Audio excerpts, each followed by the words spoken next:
Welcome everyone. তো আমরা আলোচনা করছিলাম চাইল্ড ডেভেলপমেন্ট অ্যান্ড প্যাডাগজি। আগের ভিডিওতে আমরা আলোচনা করেছি স্টেজেস অফ পিঁয়াজের ডেভেলপমেন্ট, পিঁয়াজের কগনিটিভ ডেভেলপমেন্টের first stage sensory motor stage. আজকে আমরা যেটা আলোচনা করব সেটা হলো second stage, pre operational stage. পিঁয়াজের কগনিটিভ ডেভেলপমেন্টের সেকেন্ড স্টেজ হলো প্রি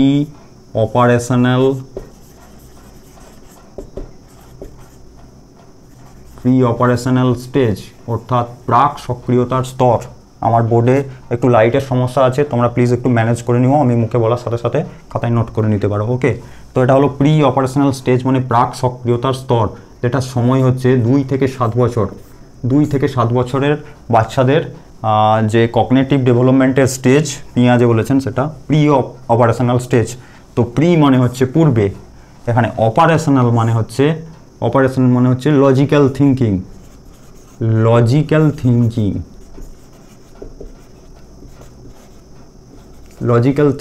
অর্থাৎ লজিক্যাল থিঙ্কিংয়ের পূর্বের যে স্টেজ, এই স্টেজে বাচ্চারা লজিক্যাল থিঙ্কিং করতে পারে না, যুক্তিপূর্ণ চিন্তা করতে পারে না। এই স্টেজে বাচ্চারা যেটা করে সেটা ইললজিক্যাল থিঙ্কিং। ওকে, তো এই ইললজিক্যাল থিঙ্কিংকে বলে ট্রান্সডাকটিভ রিজনিং। ট্রান্সডাকটিভ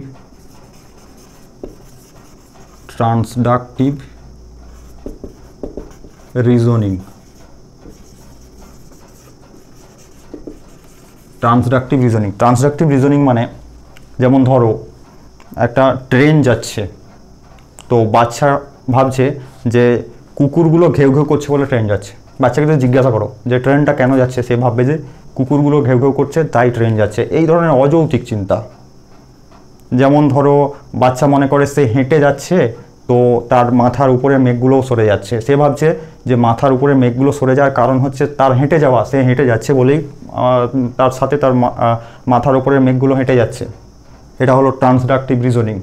বা ধরো বাচ্চা এই ধরনের যে অযৌক্তিক চিন্তাগুলো করে, যেমন ধরো বাচ্চা রোজ দেখছে যে তার বাড়িতে সে যখন খেতে যায় বা সে যখন ঘুমায় দুপুরবেলায়, তখন তার বাড়িতে অ্যামাজন ডেলিভারি দিতে আসে।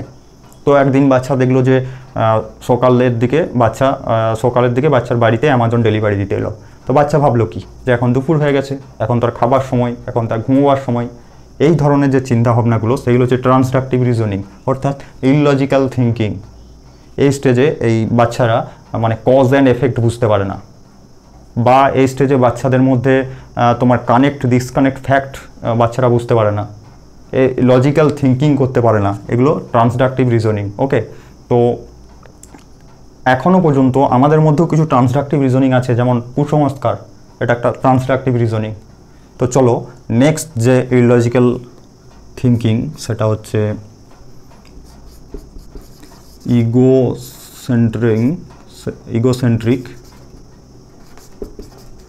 Egocentric thinking. তো এখানে ইগো মানে সেলফ সেন্ট্রিক থিঙ্কিং। এখানে সেলফ সেন্ট্রিক মানে সেলফিশ নয়, সেলফ সেন্ট্রিক মানে হচ্ছে নিজের মতো করে ভাবা, নিজের মতো করে চিন্তা করা। অর্থাৎ বাচ্চারা মনে করে সে যেমন চিন্তাভাবনা করে, তার যেমন চিন্তাভাবনা, তার যেমন অনুভূতি, তার যেমন ভালো লাগা পছন্দ অপছন্দ, সেই মতো সবার ভালো লাগা, সবার পছন্দ, সবার অনুভূতি, সবার চিন্তাভাবনা সেই একই, এই রকমটা মনে করে। ইগোসেন্ট্রিক থিঙ্কিং এই স্তরে 2 থেকে 7 বছরের বাচ্চারা এই ধরনের চিন্তাভাবনা করে। অর্থাৎ তাদের পছন্দ মতো সবার পছন্দ। তার যদি রেড কালার পছন্দ হয় তো সে মনে করবে সবার রেড কালার পছন্দ। তার যদি কোল্ড ড্রিঙ্কস খেতে পছন্দ হয় তো সে মনে করবে যে সবার কোল্ড ড্রিঙ্কস খেতে পছন্দ। অর্থাৎ তার চিন্তাভাবনা, তার পছন্দ, তার অনুভূতি, এইসবগুলো ভাবে যে সবার ওই একই রকম পছন্দ অপছন্দ অনুভূতি, নিজের মতো করে সবাইকে ভাবা। এটা হলো ইগোসেন্ট্রিক থিঙ্কিং। তো পিঁয়াজে এই ইগোসেন্ট্রিক থিঙ্কিংকে প্রুভ করে দেখিয়েছেন, তিনি এক্সপেরিমেন্ট করেছেন। তিনি একটা টেবিলেতে 3টে ছোট ছোট বিভিন্ন আকৃতির পাহাড় রেখেছেন, ঠিক আছে। তো পাহাড়ের অপোজিটে টেবিলের এক পাশে একটা বাচ্চাকে বলা হয়েছে যে তুমি এখানে দাঁড়াও, দাঁড়িয়ে দেখো পাহাড়গুলোকে কেমন দেখতে লাগছে। এবং ঠিক তার অপোজিটে বাচ্চাটা যে সাইডে দাঁড়িয়ে পাহাড়গুলোকে দেখছে, ঠিক তার অপোজিট সাইডে একটা পুতুল রাখা হয়েছে এবং পুতুলটা বসিয়ে রাখা হয়েছে। বাচ্চাকে বলা হয়েছে তুমি এখান থেকে দাঁড়িয়ে দেখো, আর পুতুলটা রাখা হয়েছে তার অপোজিট সাইডে এবং সেটাকে বসিয়ে রাখা হয়েছে।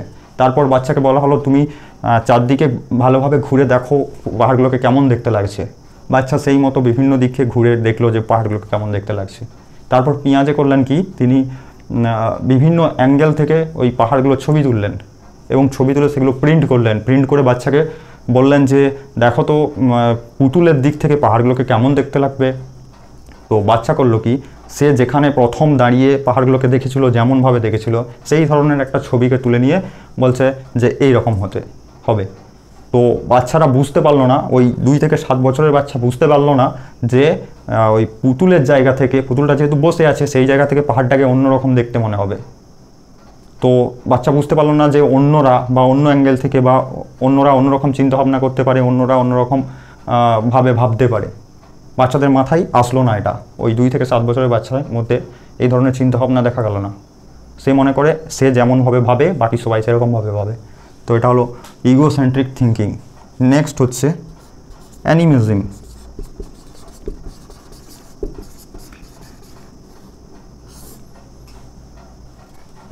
অ্যানিমিজম মানে হলো সর্বপ্রাণবাদ। অ্যানিমিজম মানে সর্বপ্রাণবাদ। বাচ্চারা মনে করে, 2 থেকে 7 বছরের বাচ্চারা মনে করে সবার প্রাণ আছে, একটা নির্জীব বস্তুরও প্রাণ আছে, একটা সজীব বস্তুরও প্রাণ আছে, সবার বাড়িতে যা কিছু থাকে মনে করে সব কিছুর প্রাণ আছে।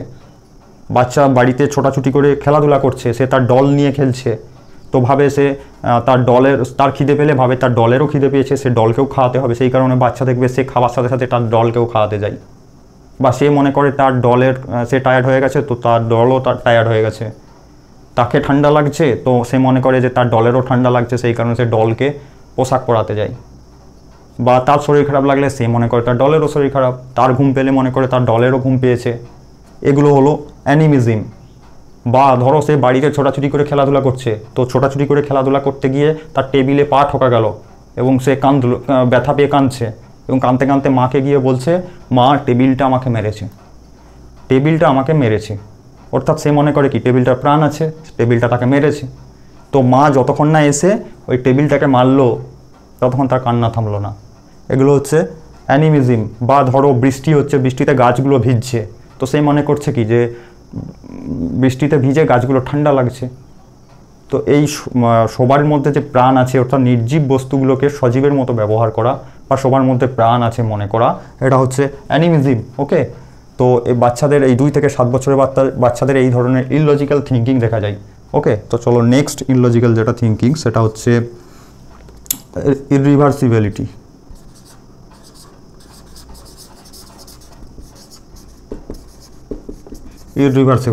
ইররিভার্সিবিলিটি মানে হচ্ছে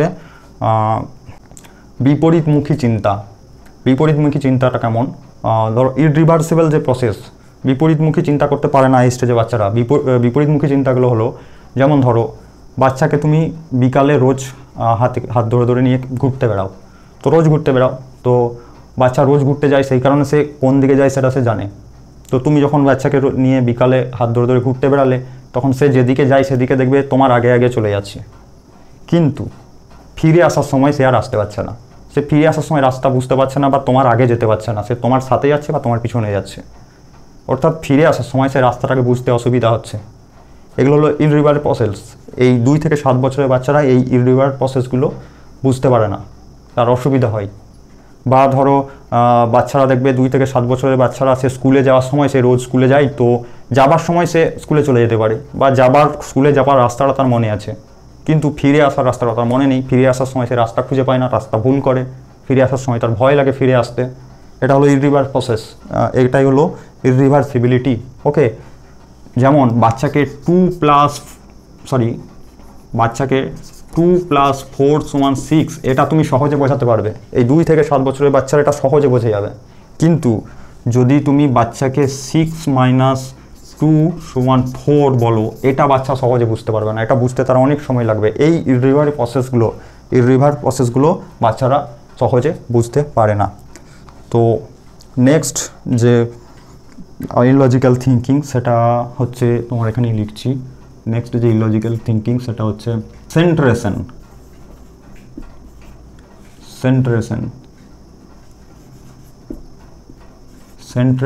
বা ল্যাক অফ কনজারভেশন।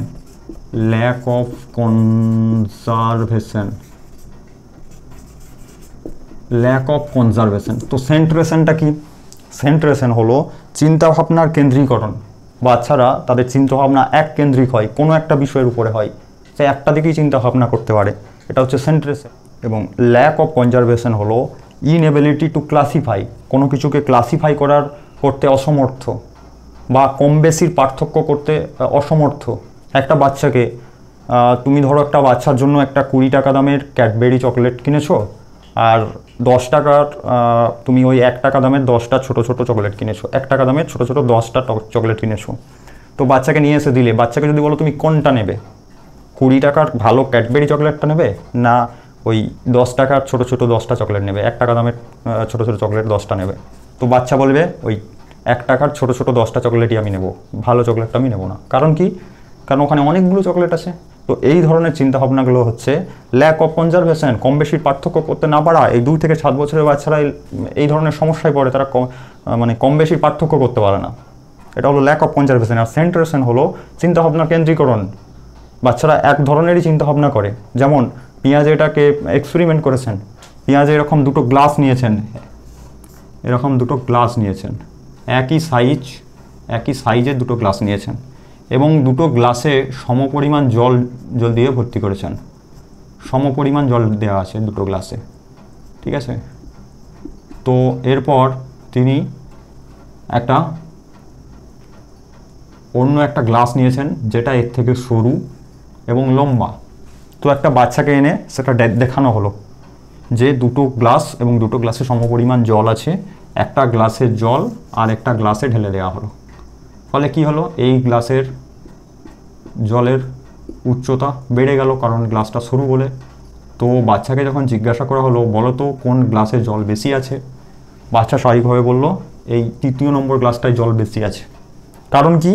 তার চিন্তাভাবনাটা এককেন্দ্রিক। তার চিন্তাভাবনার মধ্যে গ্লাসের সাইজ বা জলের পরিমাণ এগুলো ইগনোরড। তার চিন্তাভাবনা হচ্ছে গ্লাসের জলের উচ্চতা, এই 3য় নম্বর গ্লাসে জলের উচ্চতা বেশি। তো সেই কারণে বাচ্চা বলছে যে এই 3য় নম্বর গ্লাসটা সরু গ্লাসটাতে এটাতে জল বেশি আছে। অর্থাৎ তার চিন্তাভাবনাটা এককেন্দ্রিক, তার চিন্তাভাবনাটা কোনো একটা দিকেই কেন্দ্রীভূত, বাকি সব কিছু ইগনোরড। এই 2 থেকে 7 বছরের বাচ্চাদের চিন্তাভাবনার মধ্যে এই ধরনের প্রবলেম দেখা যায়। তো এই হলো আমাদের প্রি অপারেশনাল স্টেজ, পেঁয়াজের প্রি অপারেশনাল স্টেজ 2 থেকে 7 বছর বয়সী বাচ্চাদের যে ইললজিক্যাল থিঙ্কিং, সেটাই হলো প্রি অপারেশনাল স্টেজের ক্যারেক্টার। তো অপারেশনাল মানে হচ্ছে লজিক্যাল থিঙ্কিং। ফার্স্ট যে আমরা ক্যারেক্টারটা দেখলাম সেটা হচ্ছে ট্রান্সডাক্টিভ রিজনিং, মানে যেখানে বাচ্চারা কজ অ্যান্ড এফেক্ট বুঝতে পারে না, বাচ্চারা তোমার ডিসকানেক্ট ফ্যাক্ট বুঝতে পারে না, যেখানে বাচ্চারা লজিক্যাল থিঙ্কিং বুঝতে পারে না, সেটা হলো ট্রান্সডাক্টিভ রিজনিং।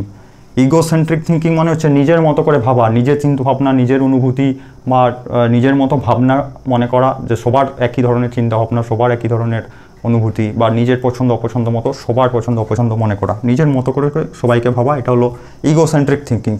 নেক্সট হচ্ছে অ্যানিমিজম। অ্যানিমিজম মানে হচ্ছে সর্বপ্রাণবাদ, সবাইকে নিজের মতো করে সবার প্রাণ আছে বলে মনে করা, এটা হলো অ্যানিমিজম।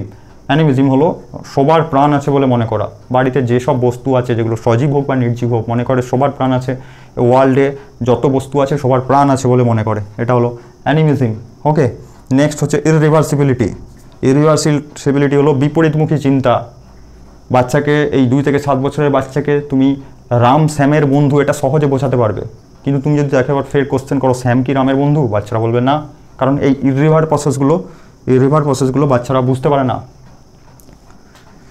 ঠিক আছে, নেক্সট হচ্ছে সেন্ট্রেশন। সেন্ট্রেশন মানে চিন্তাভাবনার কেন্দ্রীকরণ। বাচ্চাদের চিন্তাভাবনা এক কেন্দ্রিক হয়, কোনো একটা বিষয়কেই নিয়ে বাচ্চারা চিন্তাভাবনা করে, বাকি সব কিছু ইগনোর তার কাছে। আর ল্যাক অফ কনজারভেশন মানে হচ্ছে কম বেশির পার্থক্য করতে না পারা বা ক্লাসিফাই করতে না পারা। তো এই হলো আমাদের প্রি অপারেশনাল স্টেজ। তো পরের ভিডিওতে আমরা আলোচনা করব 3 নম্বর স্টেজ, কংক্রিট অপারেশনাল স্টেজ। তো চলো দেখা হচ্ছে নেক্সট ভিডিওতে।